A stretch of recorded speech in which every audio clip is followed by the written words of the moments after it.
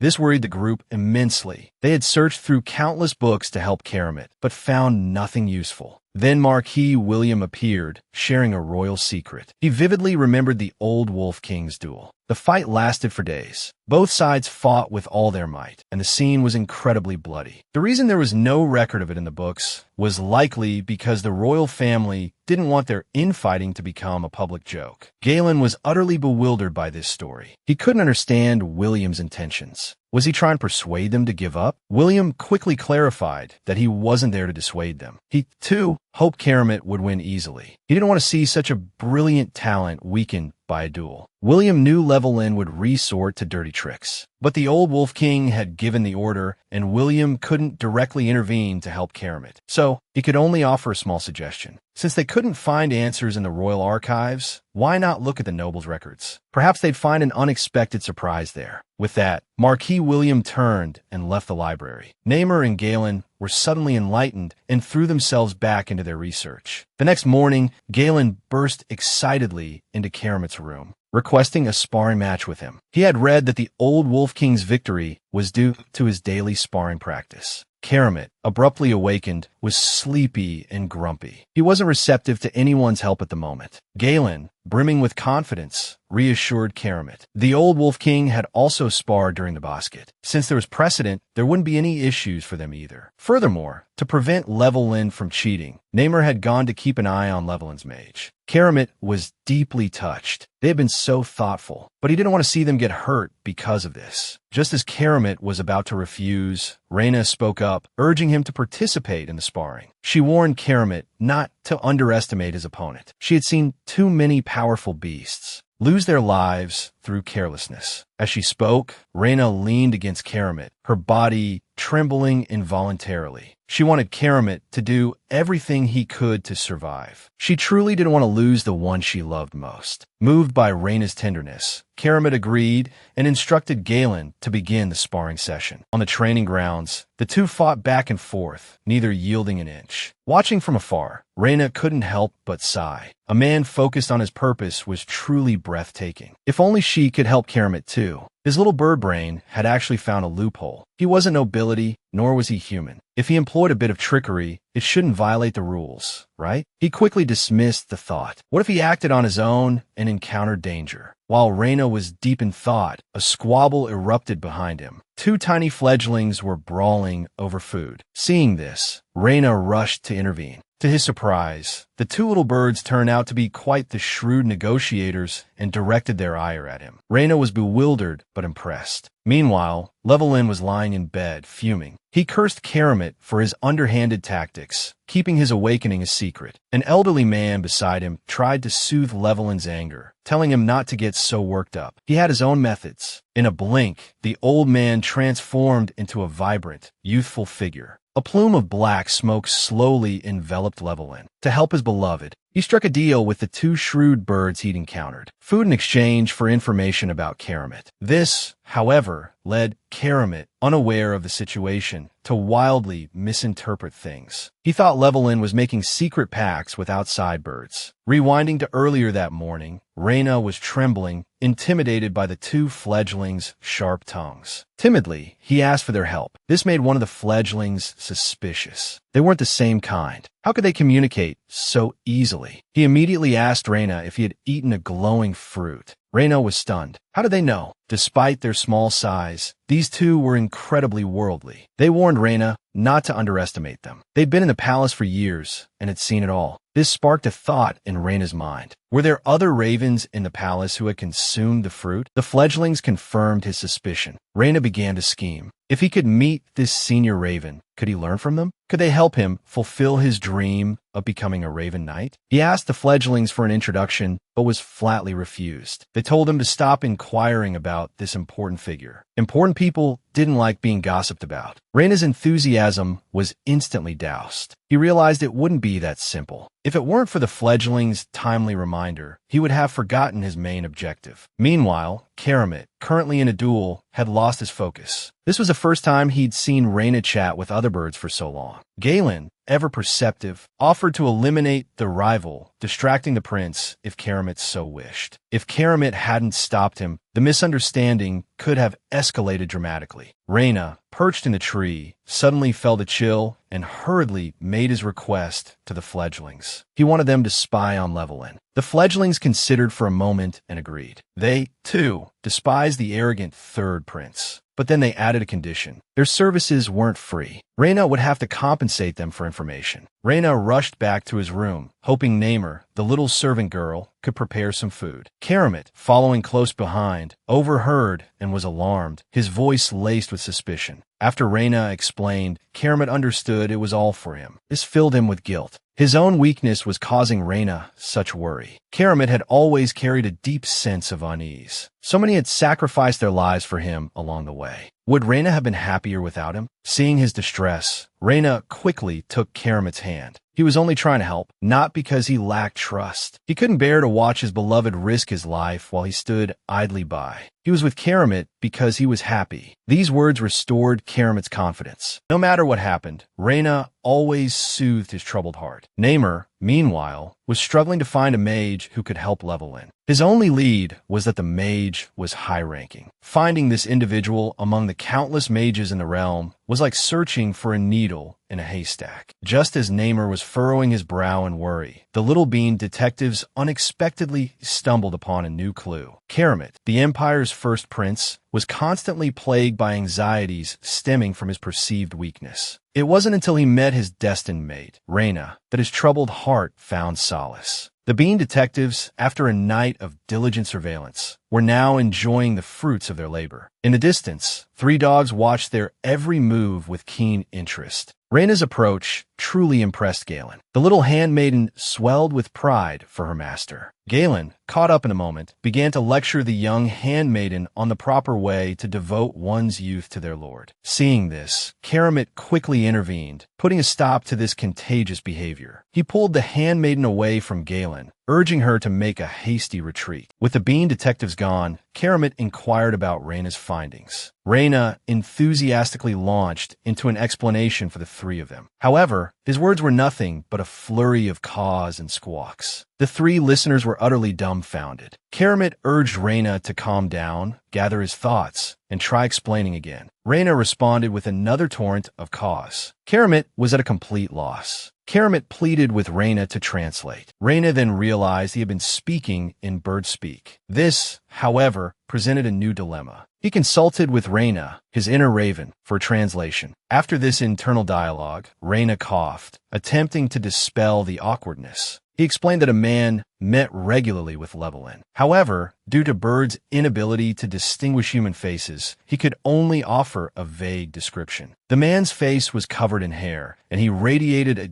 dangerous aura, almost as if he didn't belong in this world. Armed with these new clues, Karamat prepared to consult with Namer. After further analysis, Namer concluded that the only individual in the Empire possessing such power was Bupelos. Rumor had it that Bupelos was currently researching demonic legions. It was imperative to devise a counter-strategy quickly, without violating any established rules. Namer was incredibly curious how Karamat had acquired such vital intelligence. A proud smile spread across Karamat's face as he explained that a highly trustworthy informant had provided the information. Meanwhile, this very informant was facing a formidable challenge of his own. He was surrounded by a flock of tiny being creatures, all clamoring for treats. The little handmaiden, observing from the side, felt a surge of warmth. Her young master had made so many wonderful friends. Upon arriving in Pascut that day, Karamat sat at dinner with a grim expression. The tense atmosphere worried Reyna. He knew a bloody battle was imminent, and the thought of Karamat's golden fur stained with blood was unbearable. Karamat, noticing Reyna's unease, asked for a prayer for good luck, hoping to reassure him. Reyna abruptly stood and agreed without hesitation. Karamat then instructed Reyna to close his eyes. In the next instant, Karamat kissed Reyna, albeit with his hand between their lips. He promised Reyna a real kiss upon his triumphant return. Reyna's face flushed crimson with embarrassment. He quickly transformed back into a raven to hide his blush. This also helped Karamat ease his own tension. He resolved to return alive for Reyna. He had once believed he could live happily ever after with his family. But everything changed when his mother fell gravely ill. His father, consumed with caring for her, neglected his children. It was during this time that Bupelos's powers awakened. This event triggered factions to form within the court. Ultimately, his younger brother perished, and he himself nearly lost his life in the power struggles. Unable to face reality, his mother succumbed to despair and passed away. Her death shattered the already fragile bonds of their family. Led to this. Now, the two brothers were forced to face each other, blades drawn. The old Wolf King, standing on the platform, loudly declared the official start of the Pascut Games. He reiterated the rules. No outside interference was permitted. Any act of cheating would result in immediate disqualification. With that, he wished the two princes good luck. Down in the arena, the duel raged. Up in the stands, Reyna, Levelin's group, and the others were far from relaxed. Every eye was fixed on the fight, wary of any tricks Levelin might pull. They had expected Levelin to fold quickly, but he was holding his own against Karamat, blow for blow. It seemed he was fighting with everything he had. As the spectators buzzed with excited discussion, an old man suddenly appeared before them. His eyesight was poor, and he couldn't see the action clearly, so he asked them to describe the fight. Galen, ever polite, quickly invited the old man to join them. But a prickle of unease ran down Galen's spine. Something about the old man felt off. Then, Namer, the little servant girl, noticed something strange. Levelin didn't seem to react to pain. No matter how fierce Karamat's attacks, he showed no sign of discomfort. This observation sparked something in Reyna. Even the fiercest beast flinches when hurt, he thought. Yet Levelin fought like an emotionless war machine. And that wasn't the strangest part. Every time Levelin landed a blow, Karamat's body would tremble. Reyna recognized the reaction from his past life. It was the involuntary twitch of an animal being electrocuted. Suddenly, a chilling realization dawned on Reyna. Unbeknownst to him, the newly arrived old man had observed his every reaction. This piqued his interest in Reyna considerably, though it wasn't his primary reason for being there. Still, the opportunity to observe the raven up close was intriguing.